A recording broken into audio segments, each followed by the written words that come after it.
Buenas tardes a todos y bienvenidos nuevamente a un nuevo episodio de este intento de revolucionar nuestros espacios de oración y estudio para incluir las ciencias en estos espacios, que podamos entender las escrituras a la luz de las ciencias y también acercar las ciencias a estos espacios olvidados. Las ciencias olvidaron a los espacios de la religiosidad, digamos, y también las religiones olvidaron a las ciencias, se separaron hace mucho tiempo. Pero nosotros queremos volver al lugar en donde deberían estar. Estas cosas se deben estudiar siempre juntas para que podamos entender la escritura adecuadamente, pero también para que podamos entender nuestro universo adecuadamente, no fríamente como probablemente nos enseñan las ciencias, sino también con la ayuda de la escritura. La escritura es un libro dedicado a la espiritualidad y las ciencias están dedicadas al conocimiento de cómo funciona la naturaleza. Pero las dos deberían marchar en paralelo. Nos hicieron una pregunta acerca del creador. El creador es, él es todo y todo es él. Y dentro de él estamos nosotros. Hagamos un recuento de lo que hemos aprendido hasta aquí. Y para eso nos vamos a valer de las imágenes que solemos graficar. Si es que nosotros podemos, si nosotros pudiéramos dibujar al infinito, el infinito que es el creador. Por definición, el creador es infinito. ¿Qué significa infinito? Que no tiene límite. El creador es infinito y por lo tanto no tiene límites. Si es que tuviera límites, estamos limitando al creador, ¿no? Y el creador, por definición, no debe tener límites. El universo mismo en el que vivimos no tiene límites. Entonces, el creador tiene que tener esa propiedad de ser infinito. El creador es infinito y hemos dicho que el infinito lo llamamos, bueno, primero matemáticamente lo vamos a dibujar de esta forma. ¿Sí? Matemáticamente el infinito, y ya explicaremos por qué tiene esta forma, pero por definición el infinito no tiene límites. A este infinito se le llama Ein Sof, en hebreo. Ein Sof, que significa, en términos nuestros, significa el todo y la nada. El todo y la nada. ¿Sí? Entonces, ¿por qué el todo y la nada? Y esto está explicado aquí esto está explicado en este dibujo, ¿no? En el símbolo llamado el infinito, ¿no? El todo y la nada, porque el todo simbolizaría el círculo, ¿no? El todo simbolizaría el círculo y la nada es porque algún momento podemos, como a un globo, ¿sí? A un globo, imaginemos que hemos inflado un globo, pero no está tan inflado que podemos doblarlo. Crear un lazo intermedio, un lazo aquí, dividirlo en dos, ¿no es cierto? Este punto interno este punto interno aquí, a ese punto lo llamaríamos la nada. ¿Por qué? Porque un punto no tiene dimensiones. Por eso es que en matemáticas el infinito se lo grafica de esta forma. El todo y la nada. El todo porque también el infinito no tiene límites y la nada porque también el punto no tiene dimensiones, ¿no? Y este concepto matemático de infinito, el todo y la nada, lo tenemos que aplicar al creador porque por definición, si incluimos a todo lo que existe, a todo lo que estamos en el mundo en el que vivimos, todo lo que pudiera existir, eso está dentro de esta definición. Dentro de la definición del creador, este sería el infinito, el todo y la nada. Pero también hay un pensamiento de los sabios, ¿no? Pensamiento de los sabios es que si es que incluimos a todo lo que es, también tendríamos que incluir a lo que no es aquí.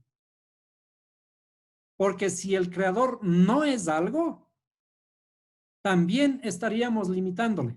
Es decir, aquí tenemos que incluir a todo lo que existe y lo que no existe también. A todo lo que es y lo que no es dentro de este infinito. Entonces, ahora, si es que este todo y la nada, o este infinito, es lo que llamamos Dios o lo que llamamos el creador, entonces vamos a ponerle aquí, a esto le vamos a llamar Dios, el creador, ¿cierto? ¿Ah?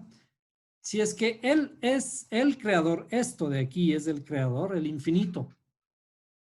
¿Dónde crea el infinito? Si el infinito abarca todo, es todo el espacio, todo el tiempo. Aunque hablamos un poco diferente cuando tenemos que tener cuidado, digamos, en cuando hablamos, porque estamos diciendo ciertas incongruencias allí. El infinito, en ciertas formas, inclusive cuando lo dibujamos aquí, estamos ya limitándolo. Entonces tenemos que tener cuidado en que inclusive cuando lo definimos vamos a estar diciendo alguna inexactitud. Entonces, si el creador o Dios es este infinito, ¿en dónde crea el infinito? ¿En dónde va a aparecer su creación? Por definición, la creación tiene que aparecer también aquí mismo. Él crea dentro de sí mismo. ¿Y por qué crea dentro de sí mismo? Esa es la razón, ¿no? ¿Por qué crea dentro de sí mismo? ¿Y por qué de alguna forma razonamos de que debe crear dentro de sí mismo? Primero, porque por definición no hay nada fuera. No hay nada fuera de él, por definición. Y además porque todo en la creación se asemeja a él, incluyéndonos nosotros. Por eso dice que fuimos hechos a imagen y semejanza de él, ¿cierto? Como fuimos hechos a imagen y semejanza de él, nosotros en nuestra interioridad o en nuestra forma física, también nuestras madres, ¿cómo crean un nuevo ser? Crean un espacio dentro de sí mismas para albergar un nuevo ser. Entonces, ahora yo voy a introducir un pensamiento propio mío que de alguna forma se enfrenta, se confronta a lo que hablan los sabios que conocen la Kabbalah, digamos, ¿no? Los sabios dicen que el Creador creó dentro de sí un espacio vacío para albergar la creación. Yo digo que si el Creador es infinito, ese infinito no pudo haberse limitado a un espacio vacío dentro de sí. Por lo tanto, tuvo que haber creado infinitos espacios vacíos dentro de sí para crear infinitos mundos dentro de sí. Vamos a poner a dibujar, digamos, muchos círculos que serían espacios vacíos dentro de sí. ¿Por qué hay muchos espacios vacíos dentro de este espacio vacío, de este infinito? ¿Sí? Porque también cada uno de estos espacios vacíos corresponden a los espacios vacíos de nuestras madres cuando crearon un espacio vacío para albergarnos a nosotros dentro de sí. Es decir, hay infinitos espacios vacíos dentro de cada, de cada ser, ¿no? En este caso del ser humano, hay infinitos espacios vacíos. Si imaginamos solamente por ahora, ¿cuántos habitantes tenemos en el mundo? En el mundo tenemos más de 7.000 millones de habitantes. Y de esos, la mitad probablemente son mujeres. Y esas mujeres han creado espacios vacíos o están creando espacios vacíos para albergar nuevos seres. ¿Y qué de todas las personas que vivieron a lo largo de toda la historia de la Tierra? Cada una también hizo lo mismo. Y no solo de nosotros los seres humanos, sino de todos los animales, ¿no? Y también de todos los seres vivos, ¿no? Entonces, un infinito no puede limitarse a tener un espacio vacío dentro de sí para albergar la creación, sino que hay infinitos espacios vacíos dentro del infinito. Y por lo tanto, dentro de cada uno de estos se está creando a su vez el mundo. Cuando la Biblia habla de que en el principio creó Dios los cielos y la tierra, y después dijo, y sea la luz. Y después dijo, sean las plantas, sean las lumbreras, sean las plantas, sean los animales. Y después dijo, sea el hombre. Toda esa creación, como nosotros vimos anteriormente, toda esa creación se está recreando, se está repitiendo en nosotros. ¿Por qué? Nosotros somos los que tenemos que seguir completando la creación de Dios, porque somos la imagen y semejanza de Él. El libro de los Salmos dice que nosotros somos dioses. Eso dijo David. Dioses sois, ¿cierto? Y eso lo repitió también Yeshua, el llamado Jesús. Dijo, porque escrito está, dioses sois, ¿cierto? De alguna forma, nosotros, esos pedacitos dentro del creador, también somos creadores, ¿no? Y si somos nosotros también creadores y también somos dioses, esa creación se sigue creando o seguimos nosotros creando en nuestra interioridad. En nuestra interioridad seguimos creando. ¿Qué principalmente creamos?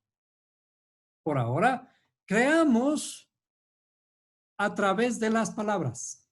Recuerdan que todo lo que fue hecho por medio de ¿qué? Por medio de la palabra. No es que fue hecho. Todo lo que fue hecho o todo lo que es hecho está siendo hecho por medio de la palabra. Es decir, el mundo se sigue recreando a través nuestro. Y no es que nosotros nos hagamos similares al Creador, no. Nosotros somos a imagen y semejanza del Creador. ¿Qué significa? Que si el Creador es creador, nosotros tenemos en la esencia también eso de ser creadores. Pero obviamente, por ahora, ¿qué creamos? Generalmente creamos cosas malas. Cuando hablamos, cuando decimos, La palabra nuestra puede matar, puede destruir. Cuando hablamos algo, de nuestra boca salen palabras que pueden transformar la realidad en la que vivimos y pueden transformar la realidad del mundo que me rodea y pueden hacer daño, ¿no?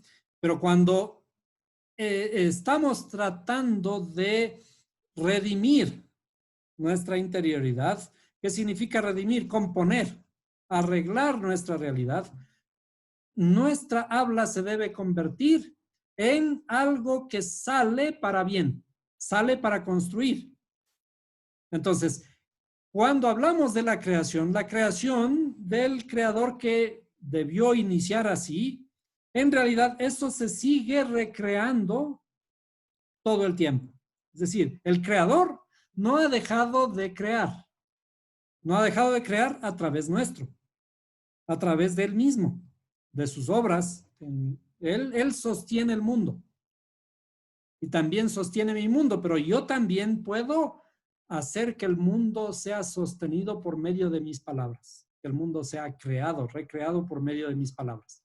Entonces, a esto de crear un espacio vacío dentro de sí mismo se le llama en hebreo el tzimtzum. Vamos a poner en hebreo tzimtzum. ¿Sí? El tzimtzum es crear este espacio vacío dentro de sí, ¿sí? Y hacer que algo aparezca dentro de este espacio vacío. ¿Sí? Lo que equivale en la ciencia al Big Bang. A esto los científicos le llaman el Big Bang. Vamos a ponerle así, el Big Bang. O la gran explosión. Entonces, permítanme estar en desacuerdo también en este caso con los científicos. Los científicos hablan de que alguna vez todo estuvo comprimido en un punto y de ese punto explotó todo.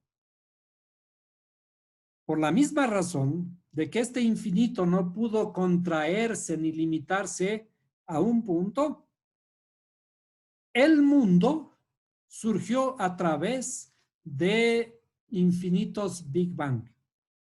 Y en realidad, debido a eso existen también infinitos mundos. Los científicos comienzan a hablar ahora de que hay varias dimensiones, hay mundos paralelos. Es posible de que haya todo eso, pero eso todo es posible cuando entendemos bajo este concepto de infinito.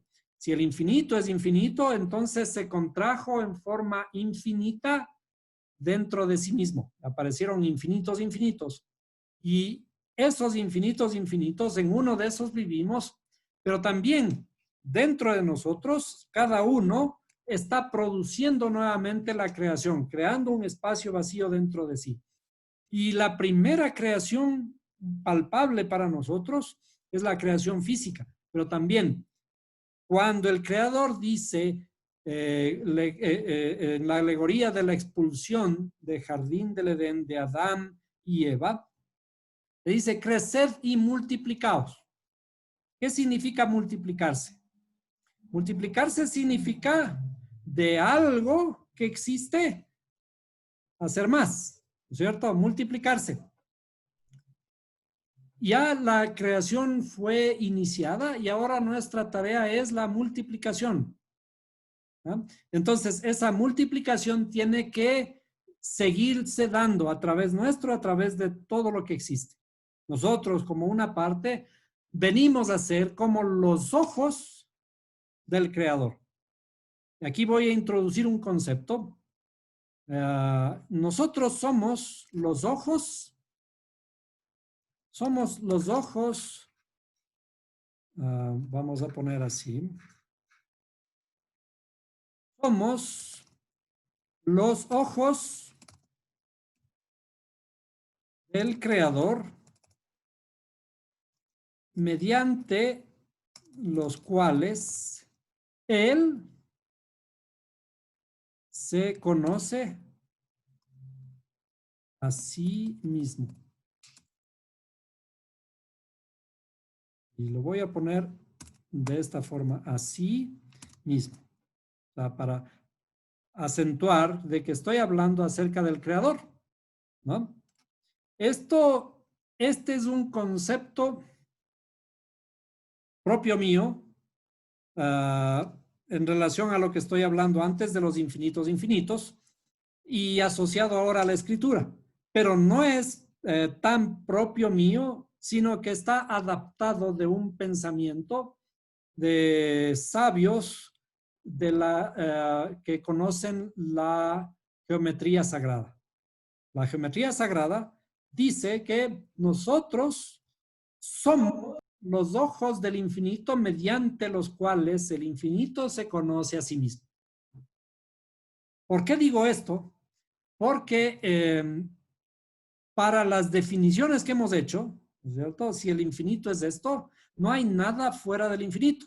Por lo tanto, nosotros somos esa creación, pero que está dentro del infinito y hemos logrado un cierto grado de inteligencia.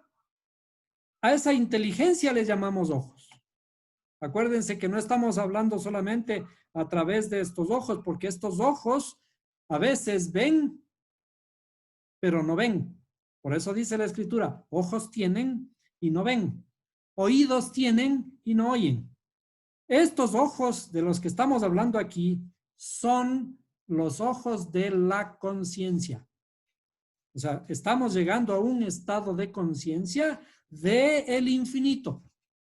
Estamos llegando a conocer el infinito, estamos llegando a conocer hasta dónde puede extenderse el infinito, pero cuáles son nuestras limitaciones. Entonces, bajo estos conceptos, vamos a adentrarnos un poco en este proceso de evolución del universo.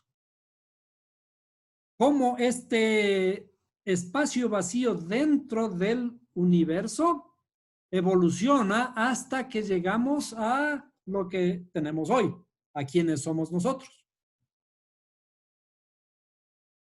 Para ello, tenemos que volver a otros conceptos que ya hemos estado viendo. Si es que el universo inicia de la nada, como en este caso aquí un espacio en blanco, ¿cierto? Y aparecen ciertas cosas, si aparece el universo como materia, digamos que aparecería el Big Bang. El Big Bang es como que hubiera aquí un centro y comienza a explotar todo y a alejarse todo de este lugar, ¿sí? Y sigue alejándose de este punto. Eso es lo que dice la ciencia, ¿cierto? Entonces, primero aparece una explosión de la nada, digamos. Puede ser de la nada. Otros dicen que hubo infinita energía aquí y esa energía explota. Y comienzan a juntarse aparecen, mejor dicho, pequeñas partículas. Estas pequeñas partículas, conforme se van separando del punto central, comienzan a juntarse y comienzan a formar los primeros átomos, y en este caso aparece el primer átomo de hidrógeno. ¿Ah? El primer átomo de hidrógeno, que es, ¿por qué el primer átomo de hidrógeno? Porque es el elemento, el átomo más sencillo de la naturaleza. ¿Sí? Porque solamente tiene el núcleo, en el núcleo tiene un protón y tiene un electrón girando alrededor. Ahora, conforme se siguen separando, aparecen los otros elementos, todos los elementos de la naturaleza, y comienzan a juntarse y comienza a aparecer el mundo. En el mundo, después, comienzan a juntarse ya varios átomos y comienzan a formar los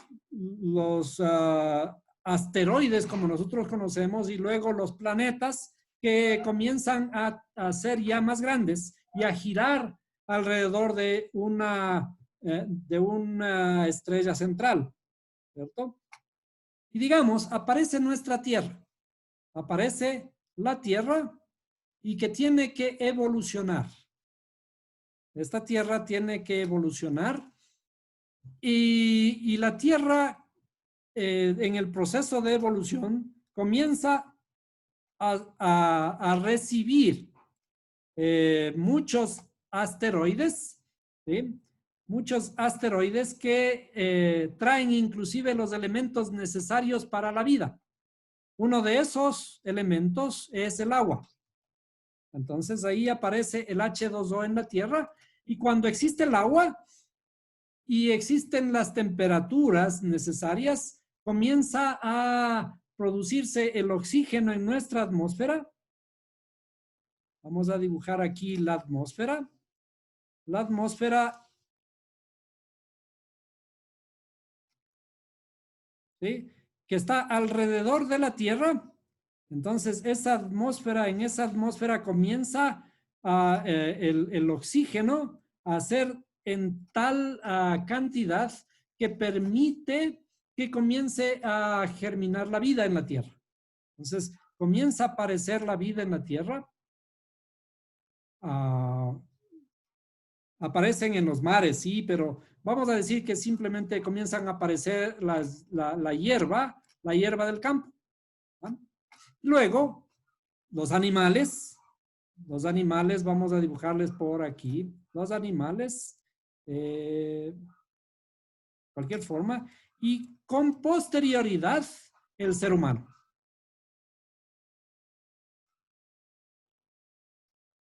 ¿Sí? Sobre la Tierra. Aparece el ser humano. Al final, entonces, de este suceso de circunstancias que aparecen, que los podríamos simplemente poner bajo una línea del tiempo, cuando el tiempo aparece, y vamos a decir que este tiempo tiene esta dirección solamente, ¿no? El tiempo tiene una dirección, por ahora. Entonces, esta creación recorre más o menos esta secuencia de sucesos, ¿no? Aquí digamos que está la gran explosión de la creación, y luego aquí comienzan a aparecer los planetas y aparece el Sol y las estrellas del cielo, etcétera, y la Tierra necesita su tiempo hasta que aquí aparece la vida. Aquí aparece la vida como nosotros la conocemos, ¿ya? Y se comienzan a producir las diferentes especies hasta que por aquí, cercano a nuestro tiempo, aparece el hombre, el ser humano, ¿ya? Y con el ser humano, ¿cuál es el objeto de lo que estoy hablando aquí? La producción a partir, digamos, de nada, a partir de una gran explosión de una energía, finalmente llegamos a la producción de un ser humano en cuya interioridad existe algo muy valioso. Es decir, todo lo que ha evolucionado desde aquí hasta acá, cuando digo evolucionado, ha pasado por un proceso creativo hasta llegar a algo muy complejo. Entonces, llegamos a este ser humano que tiene algo aquí en la cabeza que es bien complejo. Entonces, esta cosa bien compleja está de alguna forma dividida. Y hay aquí un abismo de separación interior entre estos dos hemisferios, ¿no? Curiosamente, los cerebros de los seres vivos tienen dos hemisferios, están divididos. Entonces, el hemisferio izquierdo y el hemisferio derecho, ¿cierto? Cada uno se va especializando en algo. el hemisferio izquierdo se va especializando en el razonamiento. ¿Ya? Y el hemisferio derecho se va especializando en las emociones, en el arte. ¿Ya? ¿Sí? En esas cosas internas nuestras que son hermosas. ¿Sí? Entonces, aquí en el cerebro humano se comienzan a dar ciertas diferencias entre los dos hemisferios. Y esas diferencias producen el habla. El habla es el fruto el fruto más grande de este proceso de desarrollo, ¿cierto? Aquí, en la interioridad nuestra, se genera el habla. ¿Ya? El habla es la cosa más hermosa, el producto mayor terminado de todo este proceso de desarrollo. Todos los animales, toda la creación, etcétera, confluyen hacia este proceso de terminación aquí, no determinación, pero el último ser que aparece con esta característica del habla.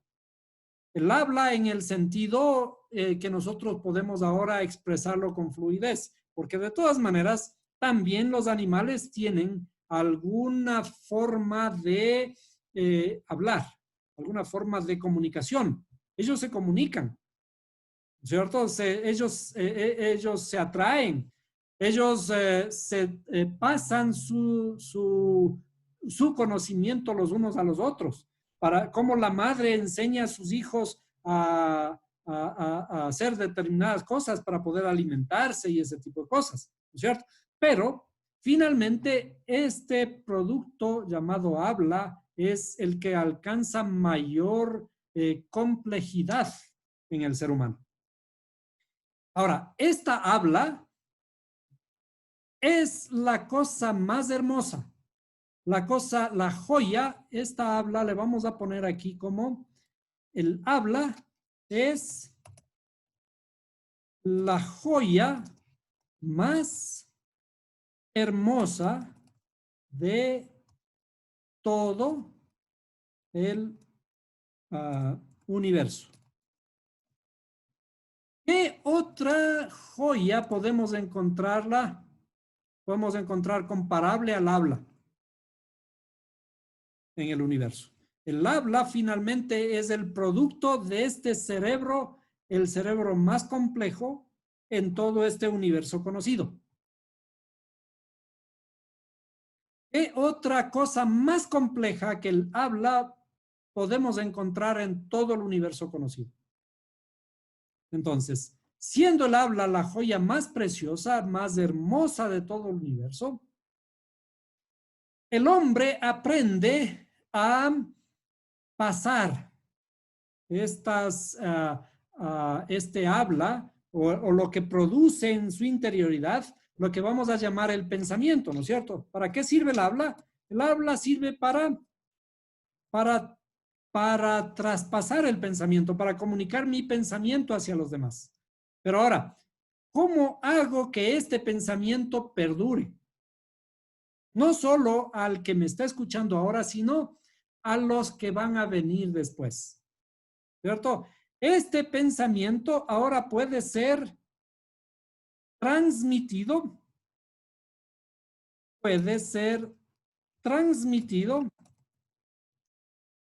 a generaciones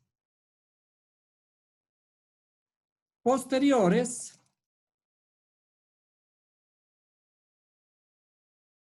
por medio de la escritura. ¿Sí? Entonces, el don más grande de todo el universo está expresado en la escritura. Cuando el hombre aprende a escribir, aprende a ahora transmitir su pensamiento, sus ideas, lo que quiere dejar como legado a los demás, ¿sí? a través de la escritura.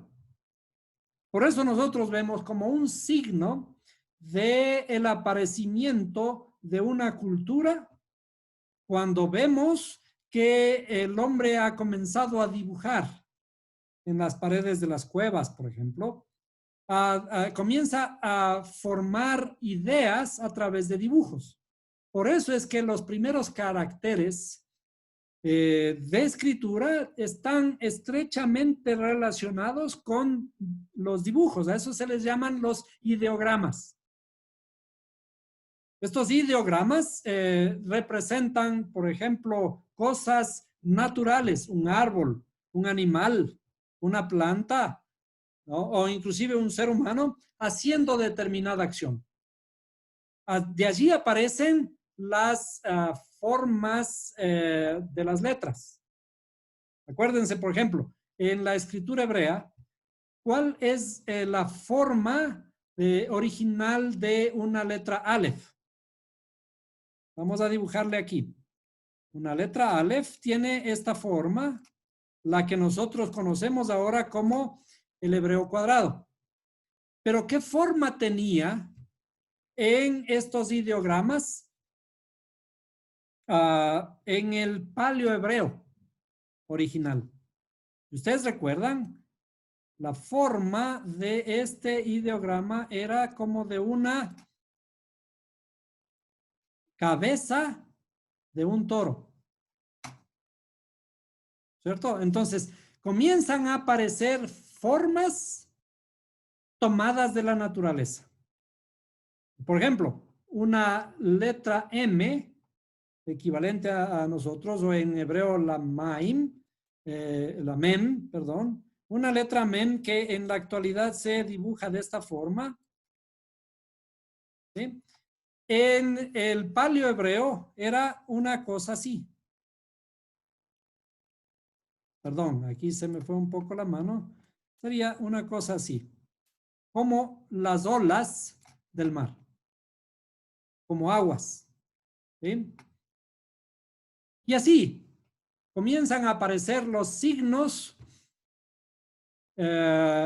caligráficos, los signos de escritura, que aparecen a partir de formas de la naturaleza. Pero posteriormente estos dibujos en las cavernas comienzan a ser traspasados ahora a pergaminos, a rollos, y en el caso del pensamiento hebreo, fueron hechos rollos de los cueros de animales. En estos cueros de animales comenzaron a escribir. Ahora, ¿qué se escribe? La pregunta clave es, ¿qué se escribe en esos rollos o en esos libros? ¿Qué es lo que nos quieren contar? Hay varias cosas que podrían contarse a través de los rollos, a través de los libros, ¿no es cierto? Si tomamos libros de nuestra biblioteca, de pronto, libros al azar, ¿qué encontraríamos? ¿Qué libros encontraríamos tomando 3, 4 libros al azar de nuestra biblioteca si tenemos a la mano cerca? ¿Qué encontraríamos? Probablemente un libro de poemas. Probablemente un libro de historia. ¿Cierto? Entonces, quizás el primer libro, un libro de historia. ¿Qué es la historia? Alguien comenzó a recopilar la información de hechos pasados. Porque nos interesa conocer el pasado, ¿cierto? Entonces, quizás la primera cosa que hay que transmitir hacia nuestras generaciones es la historia de lo que estamos viviendo aquí. Pero conforme el pensamiento se va haciendo más complejo, cada vez más complejo, ya no es únicamente la historia que se cuenta, sino también se cuentan, por ejemplo, las ciencias, ¿cierto? Ya he aprendido a calcular. Entonces, ¿cómo hago que las generaciones posteriores mantengan este conocimiento que hemos adquirido de aprender a contar? o aprender a medir. O química, por ejemplo, cómo hacer tal o cual cosa. También podemos contar acerca de cómo cultivar la tierra, porque es toda una ciencia el cultivar la tierra. No es solo cuestión de ir a abrir un hueco y poner una semilla. Hay que conocer, como estábamos hablando al inicio, hay que saber la época de las lluvias, hay que saber la época del verano, cuándo se siembra, cuándo se cosecha, ¿cierto? Entonces, a eso corresponden las ciencias. Pero después, cuando ocurren problemas, por ejemplo, también queremos contar acerca de las guerras, ¿no? ¿Qué hacer? Cómo fabricar las armas? ¿Cómo fabricamos las armas para poder defendernos? ¿Ah? Que vendría a ser parte de las ciencias, ¿no? ¿Ah? ¿Qué más podemos describir? Pero ahora yo quiero, cuando hemos ganado la guerra, cuando estamos en paz y tengo tiempo para reflexionar, también quiero escribir algo acerca de lo que se me ocurre, lo que se conoce como la creatividad. ¿Qué es la creatividad? ¿Sí? Lo que se llama inclusive filosofía. Ya me interesa indagar acerca de nuestros orígenes. Ya no hay documentos que me digan cómo fueron hechas las cosas. ¿Por qué? Porque el ser humano apenas ha evolucionado hasta ahora que tenemos la forma de escribir, por ejemplo. Y lo que pasó antes, ¿qué pasó? Ya no tenemos documentos escritos, pero tenemos huellas. Por ejemplo, vemos que los ríos, cuando corren, van abriéndose espacio entre las montañas. Y podríamos observar cómo en determinado lugar este río se ha abierto paso en una montaña y podríamos pensar que después de unos cuantos años ha habido cierta modificación. Y medimos, por ejemplo, decimos en 10 años,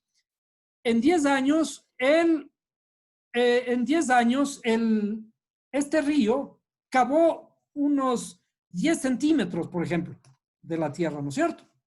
Si, si es que acabado en 10 años, 10 centímetros, podríamos indagar, podríamos imaginar cuánto le tomó al río para abrirse paso en un hueco de unos 100, 200 metros, por ejemplo.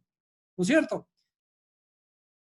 Ese pensamiento razonado comienza a formar en nosotros unas ciertas estructuras de pensamiento que nos hacen pensar, indagar y extrapolar hacia atrás. Y entonces imaginamos cómo pudo ser. Pero cuando vemos, indagamos lo que pudo ser, reflexionamos también con lo que ocurre actualmente y entonces decimos, lo que ocurrió hace mucho tiempo también sigue ocurriendo hoy. Y entonces comprobamos que nuestras ideas, los orígenes de este pensamiento tienen sustento con lo que ocurre actualmente en nuestra vida, ¿cierto? Es decir, si bien no puedo probar lo que pensaba que ocurrió al inicio, pero por lo menos tengo una idea de que aquí sí también ocurre lo mismo, es un reflejo, lo que ocurre hoy es un reflejo de lo que pudo ocurrir antes. ¿A dónde quiero llegar ahora? El libro más grande escrito hasta la actualidad es lo que conocemos como la Torá.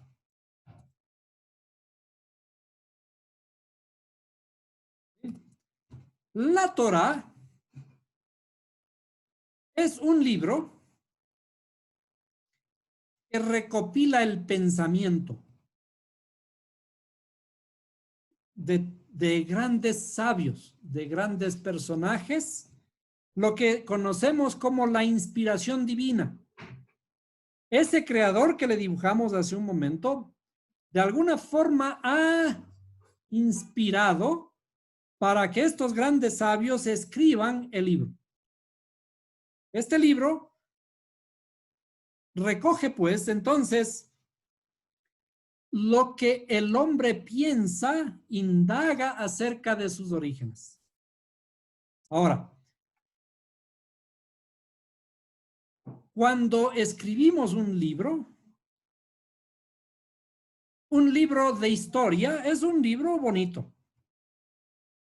Tiene que ser un libro muy exacto a los hechos. Pero aún sabemos que cuando alguien escribe un libro de historia, lo que dice respecto de la historia es su apreciación de la historia. Por ejemplo, vamos a pensar, alguien en este momento quiere escribir un libro acerca de la historia de determinado país. Va a depender de qué afinidad tiene el escritor respecto de los líderes de ese país. Entonces, si es que es afín al presidente de la República, todas las cosas que va a escribir van a ser lindas. Pero si está en contra, está en la oposición, todo lo que va a escribir acerca de ese país va a estar en contra. Va a ser terrible. Miremos la historia, por ejemplo, de uno de los gobiernos pasados nuestros. Y miremosles a los ojos de un seguidor de ese gobierno. Todas las cosas que hizo el gobierno pasado fueron buenas. Ahora, miremosle a la luz de alguien que es opositor a ese gobierno. ¿Sí? Y si ese va a escribir la historia del país, va a escribir como todo lo negativo que le ocurrió en esta década perdida. ¿Cierto? Todo es relativo. Entonces, si sabemos que la historia también tiene este contexto de ser subjetiva, ¿no es cierto? No debemos fiarnos de la historia. ¿Por qué? Porque esa historia va a estar influenciada por el escritor, por el pensamiento de ese escritor. Vamos a decir que, por ejemplo, lo que el escritor escribió, generalmente ocurre que la historia fue escrita por los ganadores, no por los perdedores. Entonces, lo que escribe ese escritor, ese historiador, va a estar influenciada por su pensamiento. Entonces, desde ahí ya comenzamos a tener cosas subjetivas. Lo que no ocurre tanto con las ciencias, porque en las ciencias demanda de comprobaciones, demanda de ejemplos, ¿no? Demanda de descubrimientos, ¿no? Pero cuando llegamos ahora al pensamiento filosófico, a la creatividad, ahora amalgamamos todo. ¿Qué es un ser creativo? Y pensemos, por ejemplo, en Gabriel García Márquez. Cuando Gabriel García Márquez escribe su libro, el libro ganador el que lo impulsó a obtener su premio Nobel, 100 años de soledad. Nosotros comenzamos a leer ese libro y comienza a describir acontecimientos, ¿sí? Comienza a describir su aparente pueblo.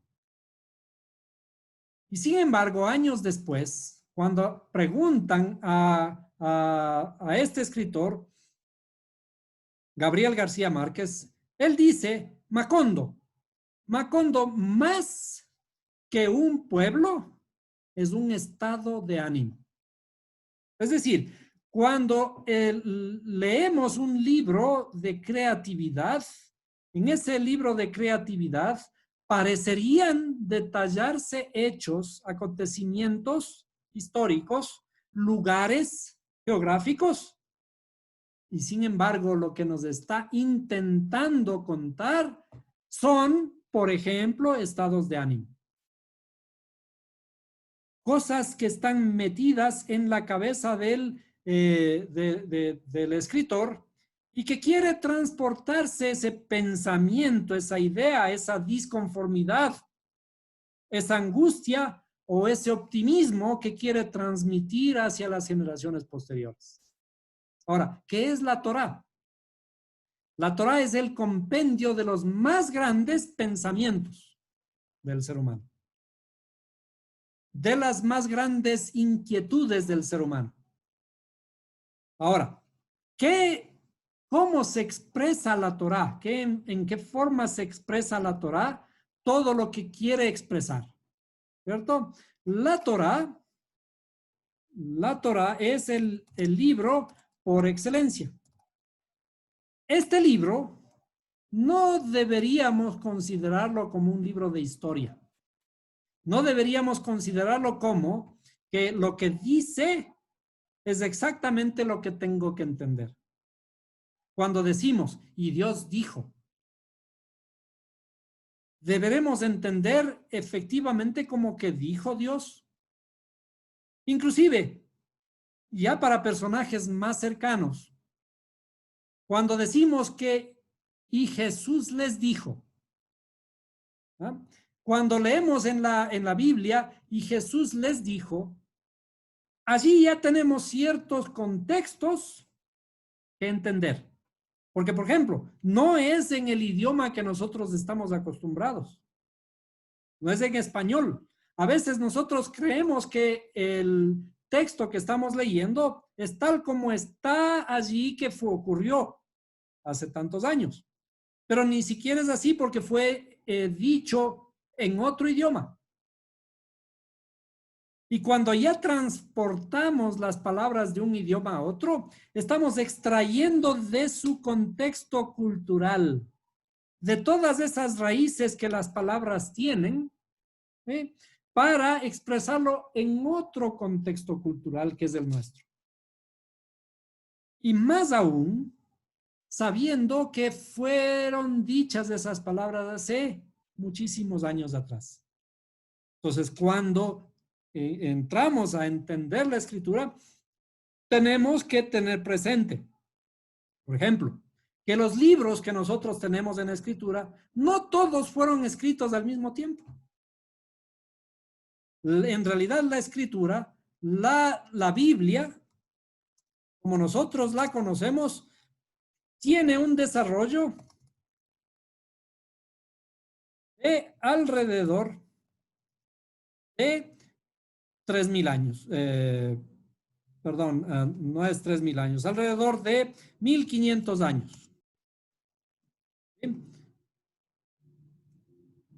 Un desarrollo de alrededor de 1.500 años. Es decir, por ejemplo, los primeros libros fueron escritos hace 2.800 años.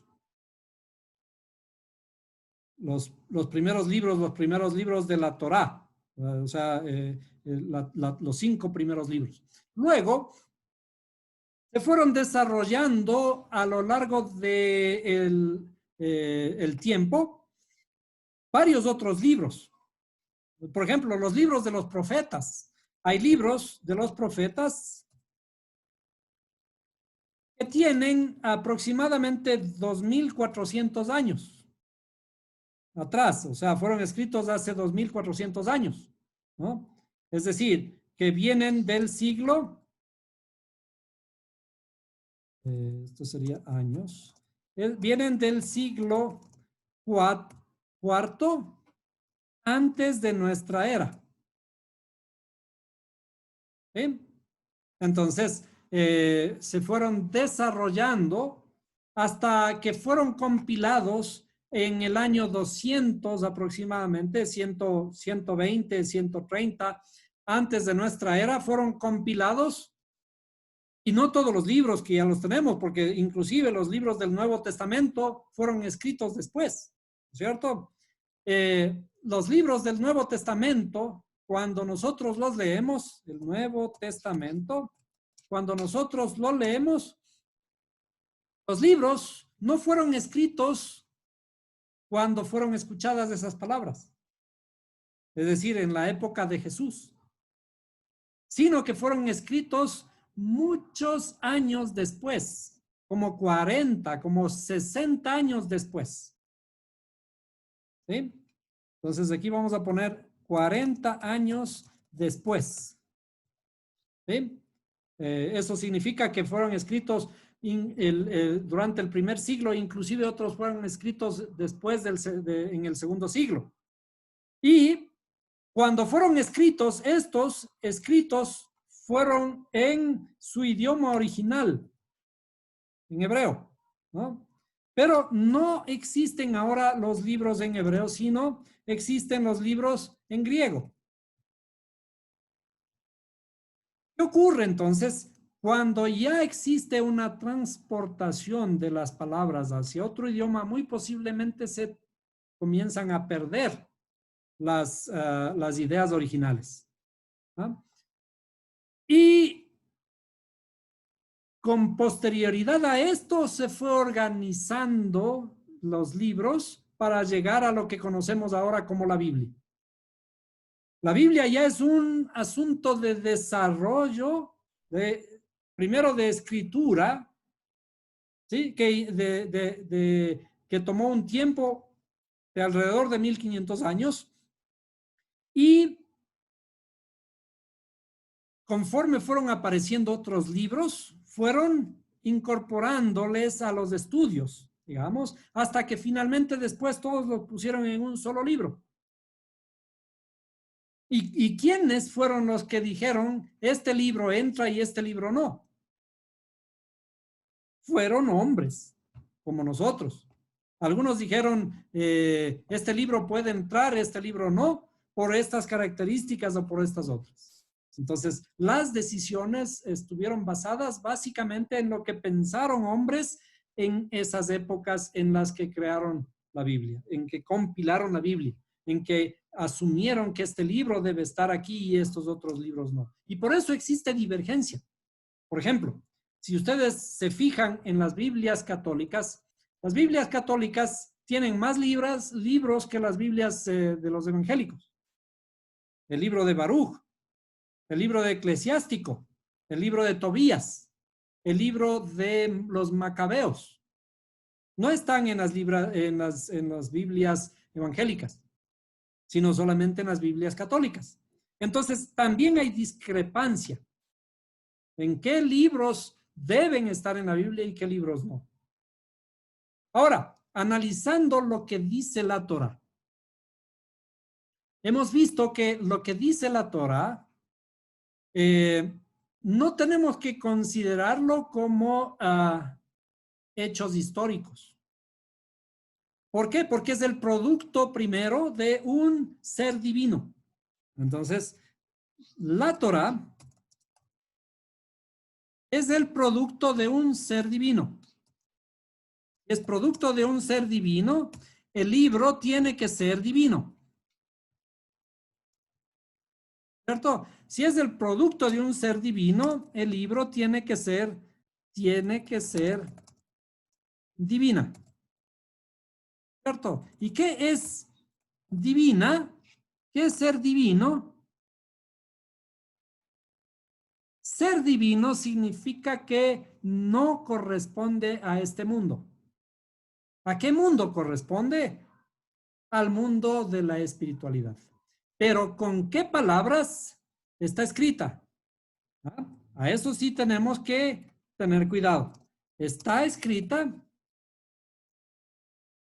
con palabras de este mundo. ¿Sí? La Biblia está escrita con palabras de este mundo.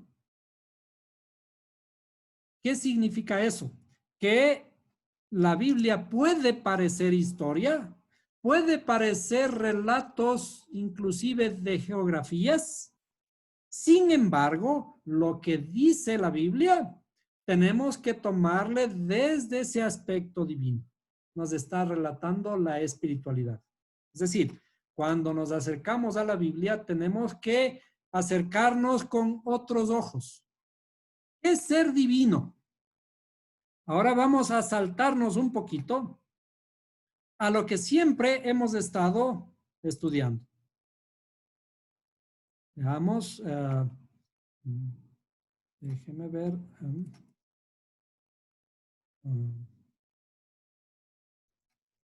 Entonces, vámonos a este documento que es parte de la estructura de la Torá, ¿cierto? Hemos visto que este árbol de la vida está compuesto básicamente de dos. Está compuesto de dos grandes estructuras, ¿sí? Esta que es la superior y esta que es la inferior. ¿Sí? Entonces, ¿a qué le llamamos lo divino?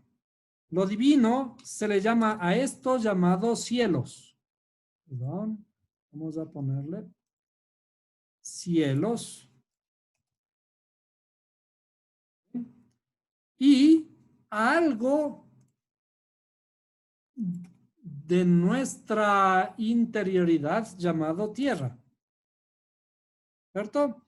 Entonces, ¿qué es lo divino? Básicamente, lo divino es la intelectualidad. Desde el punto de vista de la Torá, desde el punto de vista de la Torá, a esto se le llama intelectualidad o lo divino. ¿Ah? Y a los deseos de nuestro corazón, a los deseos de la carne, a eso se le llama tierra.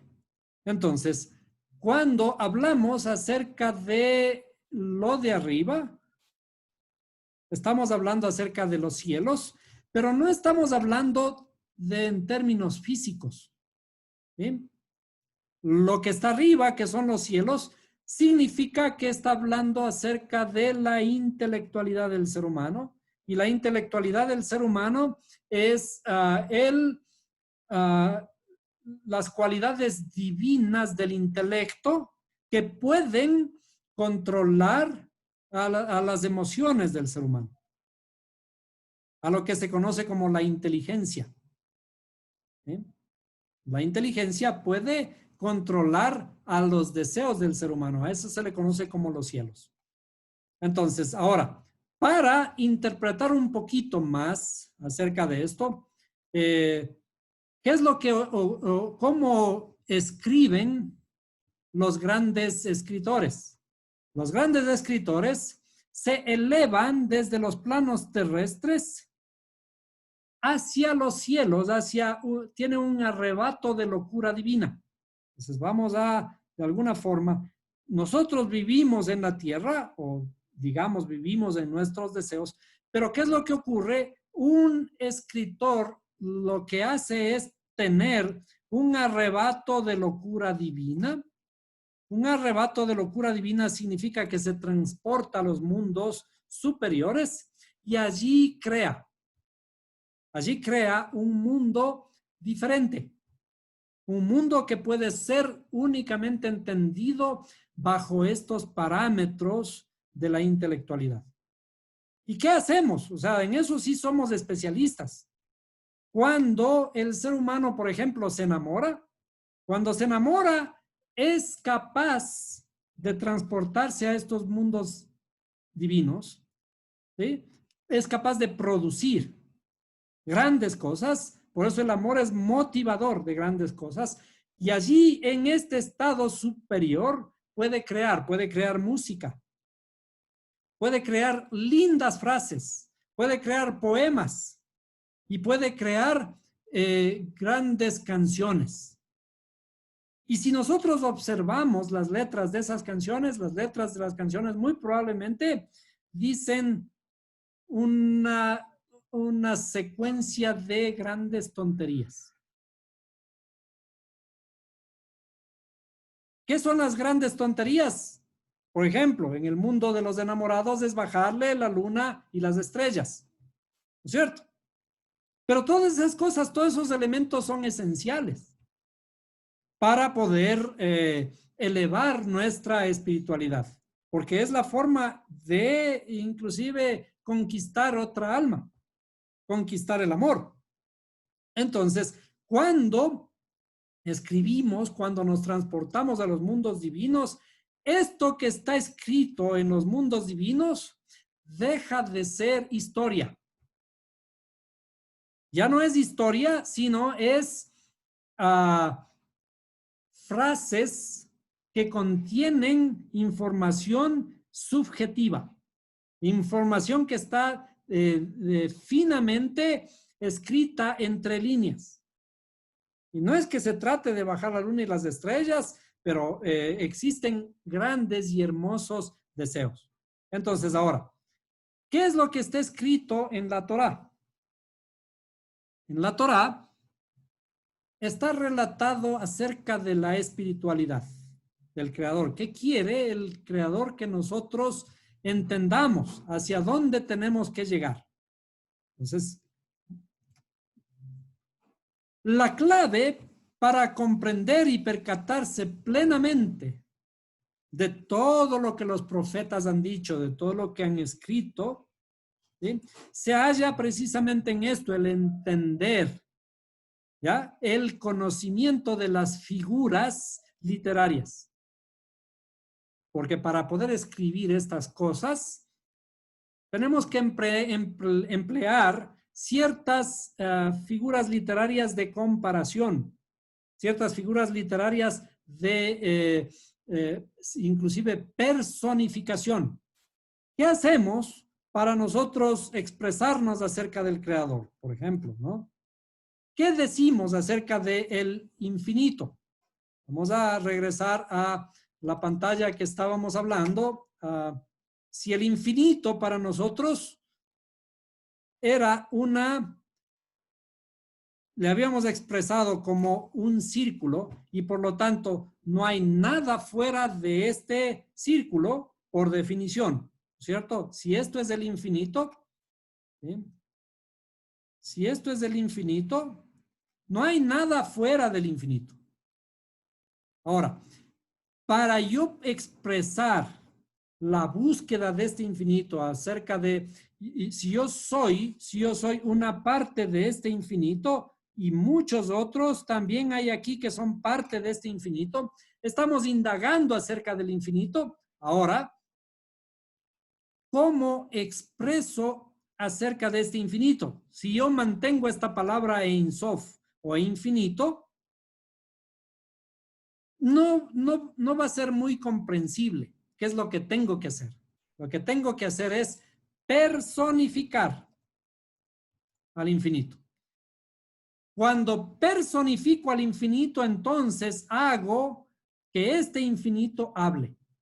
En la personificación le hago hablar al infinito y también le hago moverse, le hago sentarse, ¿sí?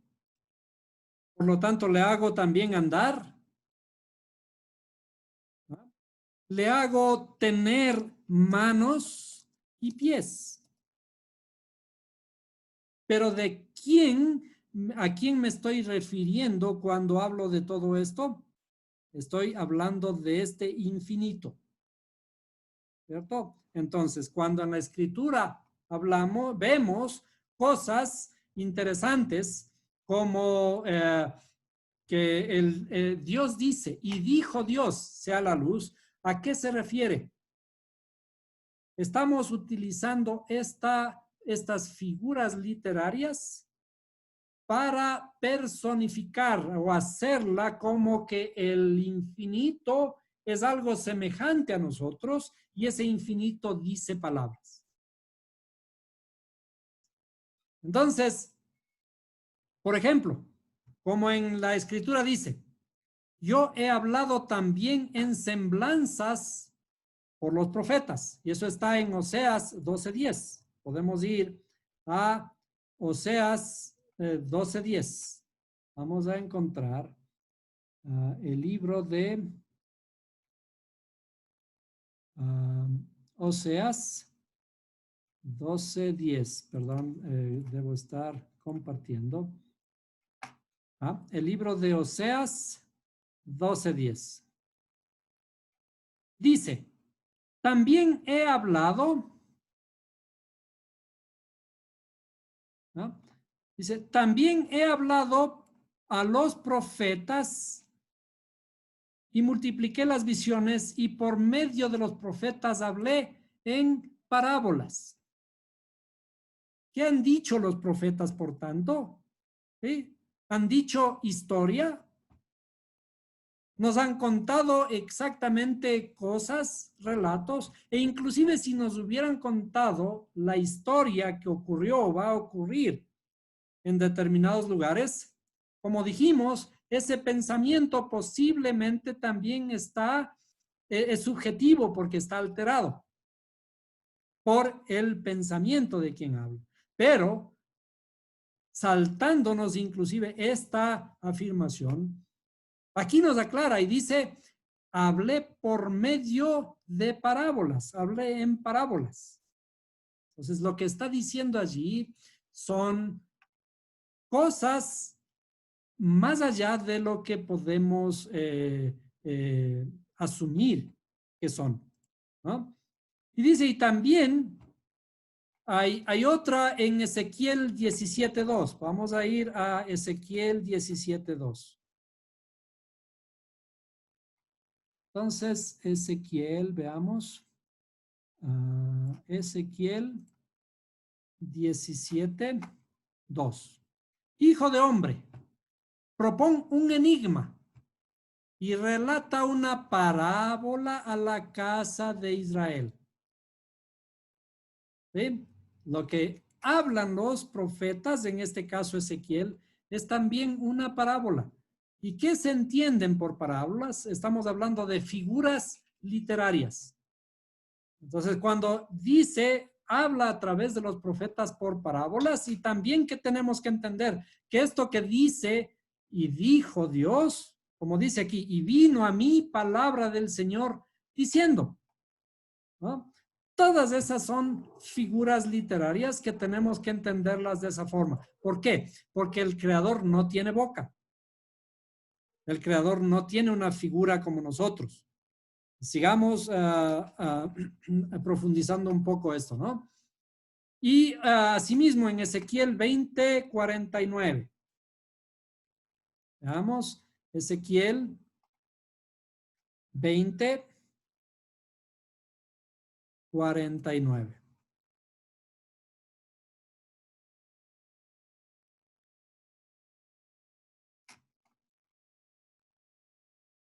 Entonces dije, Señor Dios, ellos dicen de mí, ¿no habla este más que parábolas?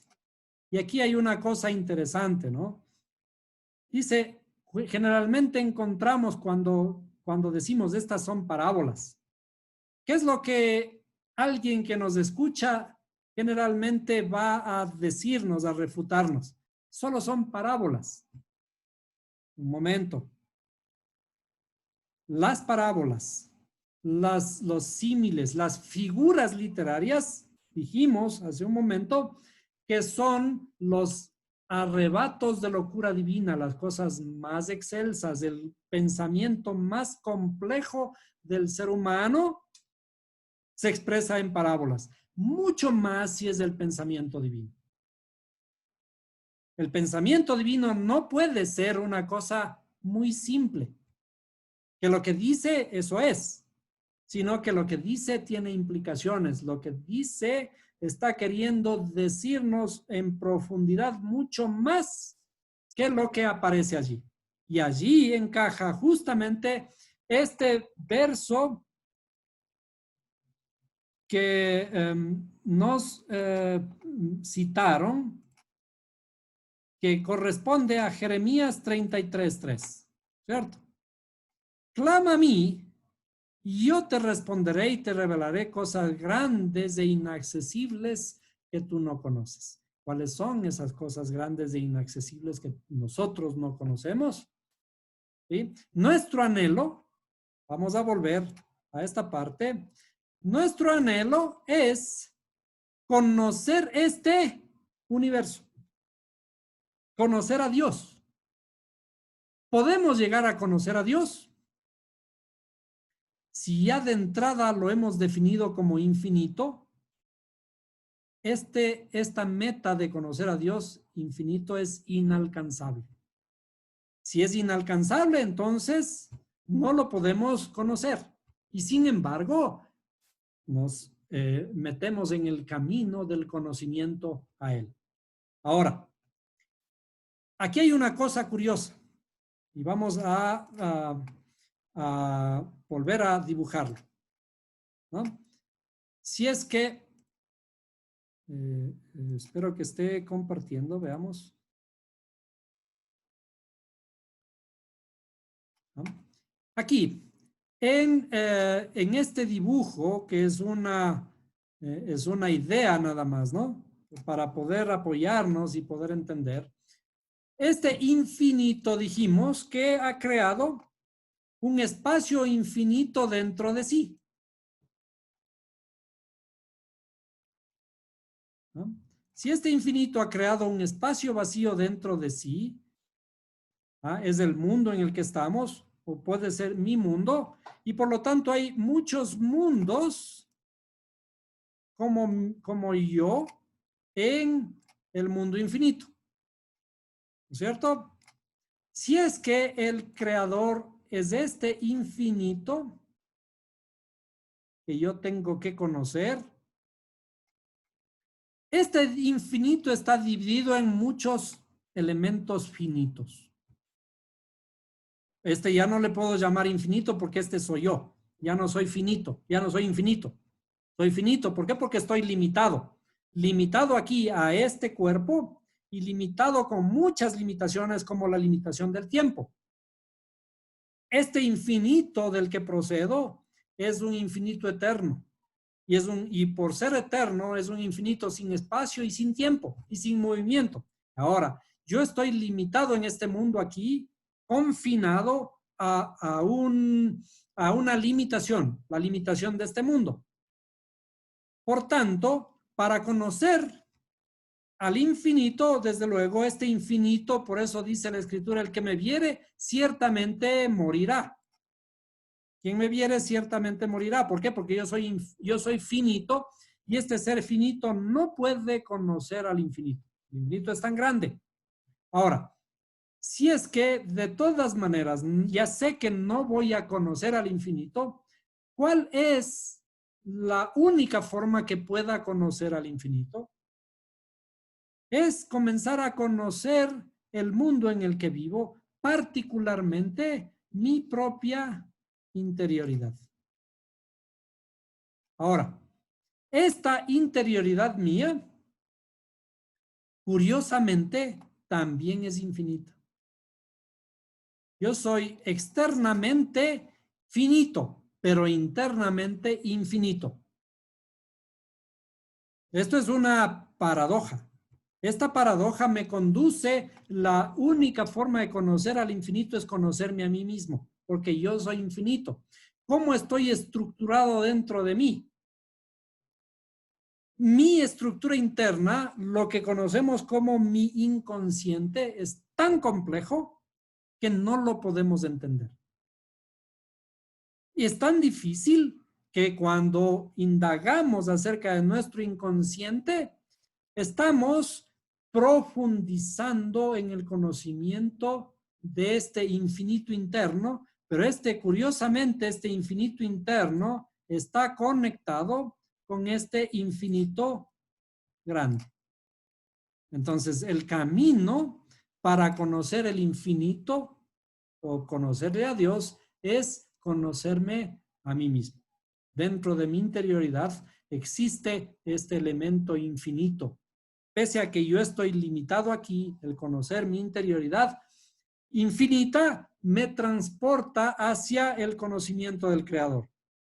Ahora, las parábolas no valen por sí mismas gran cosa. Como dijimos, o sea, puede expresar parecería que expresan tonterías, ¿no? Sino solo en cuanto contribuyen a hacer inteligibles las palabras de la Santa Ley. Es decir, si nosotros pudiéramos decir esto en palabras, la única forma que podemos decir las palabras de la divinidad solo se las pueden decir en forma de parábolas. ¿Eh? Esto dicen también los sabios, según los cuales el sentido más profundo es como perlas. ¿Dónde están las perlas? En la profundidad. Y la interpretación literal de una figura está en lo profundo como perlas y en la interpretación literal de una figura como piedra sin valor. Si interpretamos en la literalidad, es una piedra sin valor. Comparan ellos el sentido oculto que está envuelto en el literal de un símil a la perla perdida en una cámara oscura y llena de muebles.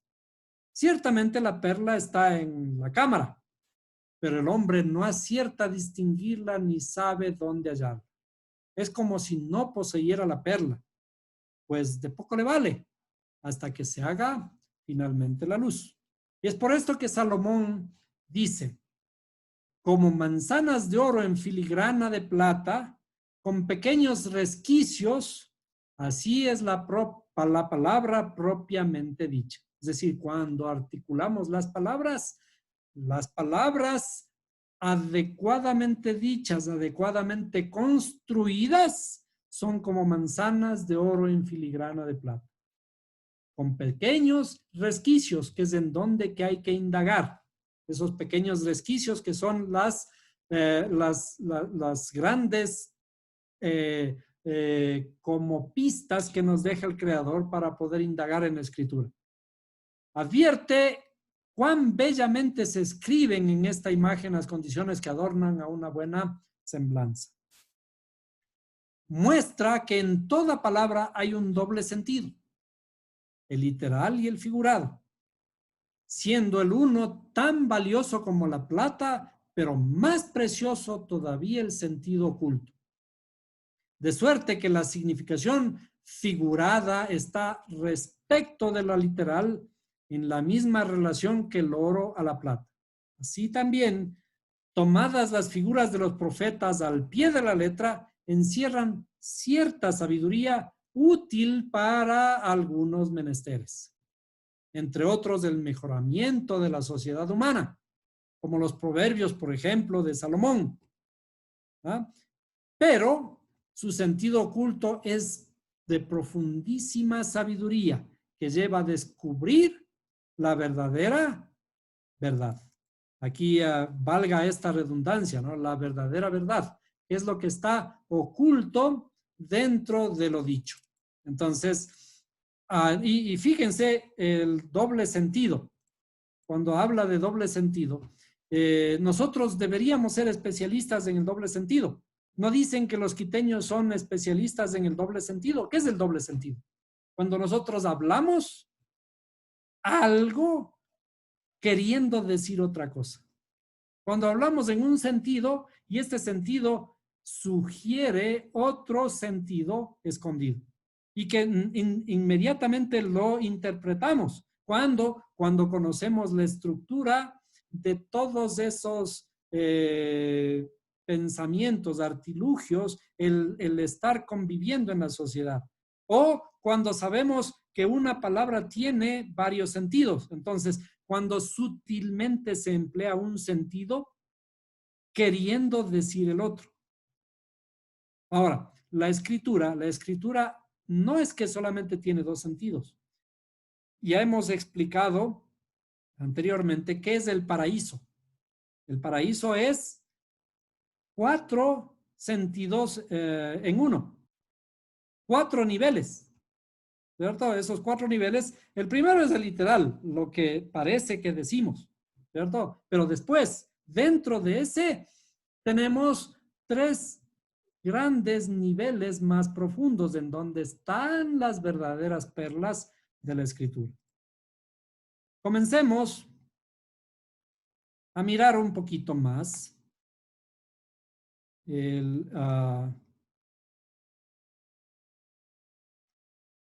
uno de ellos, por ejemplo, cuando habla de imagen y semejanza, cuando somos nosotros a imagen y semejanza del Creador.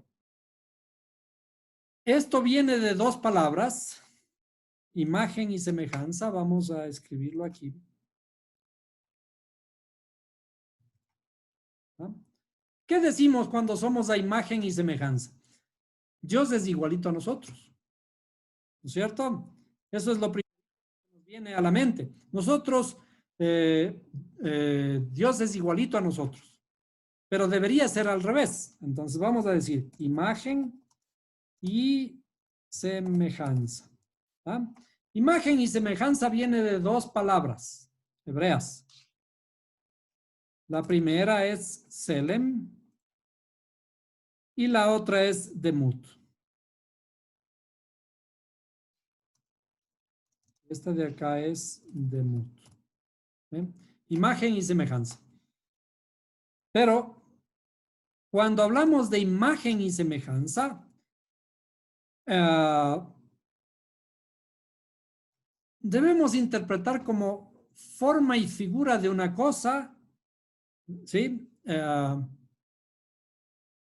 Bueno, tendemos a interpretar como forma y figura de una cosa y esto nos lleva a creer en la corporalidad, corporeidad del ser divino. Es decir, ¿qué es lo que le hacemos al ser divino semejante a nosotros? Que debe tener un cuerpo, ¿no es cierto? Como interpretando una forma bastante sencilla las palabras de hagamos al hombre a nuestra imagen y semejanza. Eso está en Génesis 1:26, ¿cierto? Entonces, daríamos a entender que Dios tiene una forma de ser humano y por lo tanto tiene un cuerpo, es corpóreo. Pero quienes piensan de esta forma, imaginándose a Dios como si tuviera cuerpo con cara y miembros, parecido a nosotros, sin admitir otra diferencia, sino que Él excede en grandeza y esplendor y que su sustancia no es carne y sangre. Ahora, conforme vayamos avanzando en todo este entendimiento, aquí estoy comenzando el análisis de un libro que se llama El libro de los perplejos. El nombre es bastante interesante, podemos escribirlo aquí para que tengan una buena referencia, ¿no? Esto es el libro de los perplejos, escrito por Maimónides. Maimónides. Maimónides. Este sabio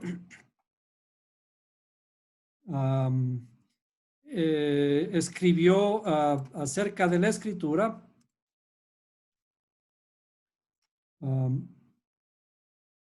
tratando de precisamente de estudiar, dilucidar los términos en los que fueron escritos todas estas cosas acerca de Dios para poder entender de qué se trata, ¿no? Entonces, Maimónides dice que en el curso de este presente tratado probaremos cumplidamente la incorporeidad del ser divino y su unidad en el recto sentido de la palabra. Pues no hay verdadera unidad sin incorporeidad. Él dice, sostiene que el término en hebreo equivale a la palabra forma, que en hebreo equivale a la palabra forma en su acepción ordinaria de figura o apariencia de una cosa, es toar. Entonces, por ejemplo, aquí vamos a ir, vamos a copiar esta palabra y, ¿no? aquí. Cuando dice forma de una cosa, la forma de una cosa, la escritura emplea esta palabra, toar. ¿Sí? Toar. Así hallamos que José, por ejemplo, era de hermosa figura y apariencia, que está en Génesis 39:6. También se aplica a las figuras que produce el humano esfuerzo, tal como, y él trazó su forma con el compás, cuando habla en Isaías 44:13, con esta misma palabra toar. ¿Sí? En cambio, el término tselem significa la forma específica o idea, la esencia de una cosa, aquello por lo que la cosa es lo que es. En este sentido, el hombre, la forma o idea en el hombre, la forma o idea es aquel elemento que le otorga percepción humana y en razón su percepción intelectual. Se emplea la palabra tselem en el versículo. Lo creó a imagen y semejanza. Que esta imagen es diferente de la forma de la que habla cuando trazó su forma con el compás, cuando habla de la tierra, por ejemplo, ¿no? Es decir, cuando habla de formas, habla con esta palabra toar, pero cuando habla de la imagen del ser humano, habla con el sentido de tselem, que está hablando de la imagen del creador. Por lo tanto, tenemos que admitir que este vocablo se halla para hablar de los ídolos, refiriéndose a su figura externa. Este tselem ha de ser un homónimo o un término híbrido que denote a un tiempo la forma específica o idea. Forma específica o idea. Y la figura exterior, ateniente a las dimensiones y configuración de los cuerpos materiales. Pero, en la frase, hagamos al hombre a nuestra imagen, significa la forma específica del hombre. Esto es, ¿en qué? En su percepción intelectiva. ¿Sí? Y no en su forma externa o figura. Es decir, ¿en qué somos la imagen del creador? En lo intelectual. En la intelectualidad, en lo divino. Allí es en donde somos semejante al creador. Expresa también conformidad alguna relación abstracta cuando dice, yo soy como pelícano en el desierto, como dice en Salmos 102:6, 102:7, donde el autor no se compara al pelícano con las alas y por las plumas, ¿cierto? Dice, yo soy como pelícano en el desierto. ¿Qué significa? ¿Soy de la misma forma del pelícano? No. ¿En qué sentido es como el pelícano? ¿Sí? Por la tristeza. Por la tristeza, en el sentido de la tristeza es como el pelícano. Y también, ningún árbol de los que había en el jardín de Elohim se podría asemejarse a él en belleza. Fíjense cuando habla en Ezequiel 31:8. Esto podemos ver, veamos. Ezequiel 31:8. Ezequiel 31:8. Dice, es cosa interesante, ¿no? Los cedros no lo igualaban en el huerto de Dios. Está hablando del Adán. Los cedros no lo igualaban en el huerto de Dios. Los cipreses no se podían comparar con su ramaje y los plátanos no igualaban sus ramas. Ningún árbol en el huerto de Dios podía compararse a él en su hermosura. ¿Sí? ¿A qué se refiere entonces? Donde la comparación se refiere a la grandeza y a la gloria y no a la forma, anchura y longitud del trono. ¿Ah? Entonces, cuando entramos en la escritura estamos hablando de intelectualidad. Cuando en la intelectualidad tenemos que entender, por ejemplo, a imagen y semejanza, esa imagen no tiene que ver con la forma, y no tiene que ver con la intelectualidad del ser humano. Aquí la parte divina del ser humano es la que tiene que ser entendida como la imagen del Creador. Por ejemplo, podemos también revisar. Dice, y los ojos, en Génesis 3:7, dice, los ojos de ambos fueron abiertos y conocieron que estaban desnudos. Aquí, si reparamos un poco en esta escritura en Génesis 3:7, vamos a abrir. Génesis 3:7. Génesis 3:7. Génesis 3:7. Bien, dice, entonces fueron abiertos los ojos de ambos y conocieron que estaban desnudos y cosieron hojas de higuera y se hicieron delantales. ¿Qué debemos reparar aquí? Dice, entonces fueron abiertos los ojos de ambos. ¿Qué estaban los ojos de ambos? Estaban cerrados, estaban ciegos. ¿Los ojos de ellos estaban ciegos y no podían ver? No, está hablando en qué sentido. Fueron abiertos los ojos de ambos en el sentido de el conocimiento, ¿cierto? En el sentido del conocimiento. Y dice, y conocieron que estaban desnudos. ¿Qué es lo que dice aquí? Y conocieron que estaban desnudos. O sea, no significa que estaban ciegos, sino que en ese momento se dieron cuenta, ¿no es cierto? Se dieron cuenta. Entonces, cuando nos acercamos a la escritura a entender, todo esto que tenemos que entender aquí tiene que ver con el desarrollo de nuestro intelecto. Esta parte divina de nuestra interioridad, que es la única forma que tenemos para conocer al Creador, es la que tenemos que perfeccionar, indagar en la profundidad para que logramos acercarnos al Creador.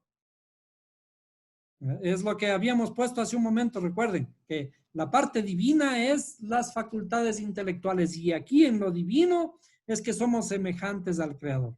Entonces, si indagamos en la intelectualidad, podemos conocer al Creador.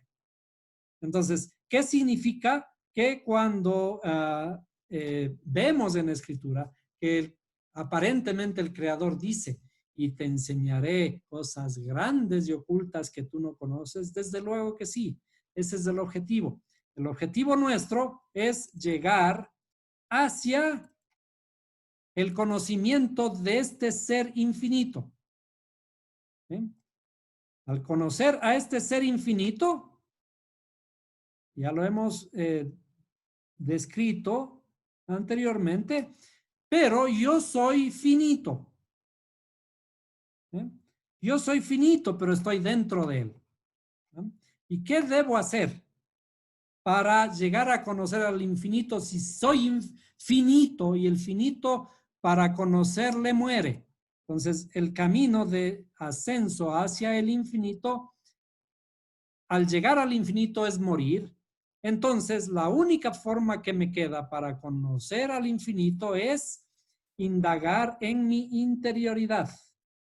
¿Sí? Porque este ser finito en la interioridad es infinito. ¿Qué es infinita? Esta interioridad, la parte divina. Lo divino es infinito. Entonces, cuando él dice,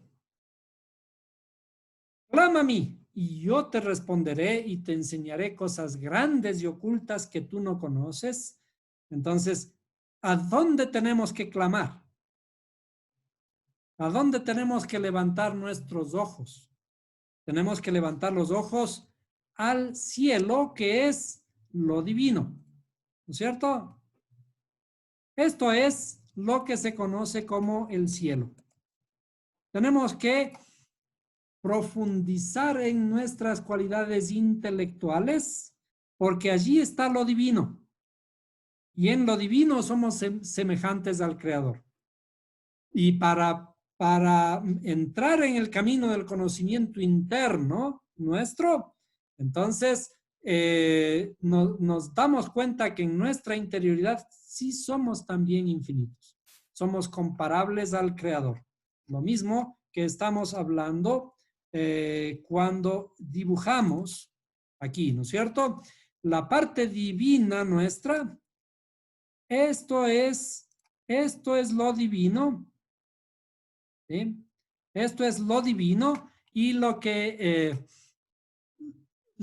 me enlaza con el Creador, ¿sí? En la intelectualidad. Entonces, cuando Él dice, clama a mí y yo te responderé y te enseñaré cosas grandes y ocultas que tú no conoces, que no nos conocemos.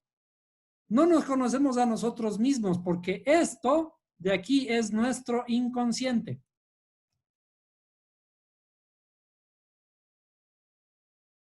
Este es el inconsciente. Y en el inconsciente nuestro hay un reflejo del Creador.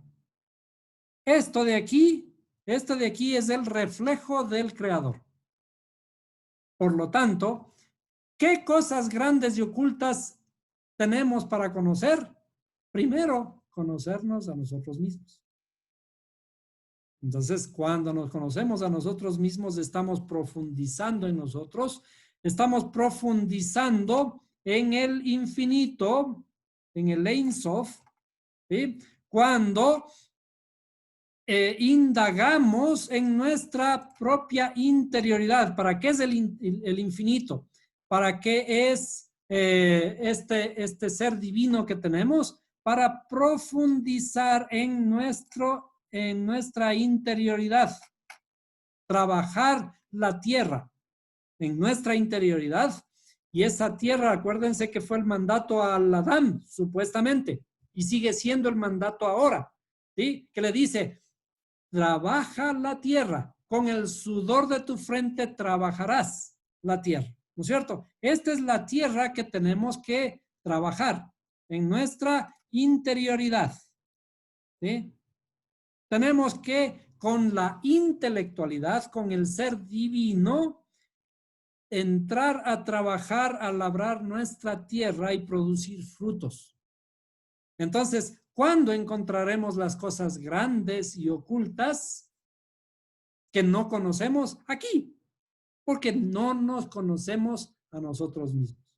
Entonces, cuando indagamos en la Torá es un libro que dice, pero lo que dice esconde muchas cosas más. Las perlas están escondidas debajo de lo literal. Y eso es lo que tenemos que indagar. Ese es nuestro objetivo en la clase. Poco a poco vamos a ir indagando en todas estas figuras literarias que habla la Biblia, que simbolizan el conocimiento interno, el autoconocimiento que tenemos que tener para ir encontrando las perlas más hermosas en nuestra interioridad y irnos acercando al Creador. Hasta aquí, por ahora, dejémosle esta parte y podremos ir analizando un poco más en la guía de los perplejos o la guía de los descarriados de Maimónides, este sabio judío que hace ya varios siglos trató de descifrar fenómenos literarios que están en la escritura para ir conociendo acerca del Creador con más detalle.